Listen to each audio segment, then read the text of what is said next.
Okay, good evening everyone, and today video I'm going to show you the Daikin AC remote battery change.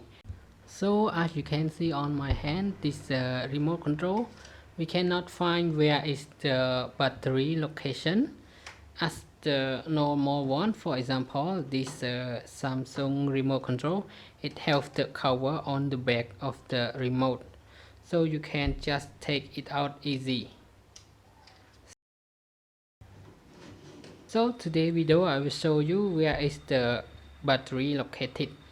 It's located under this cover, so you just take it out and use the string to take this to pull this cover out just a little bit harder, and you can see it's the battery inside the remote control.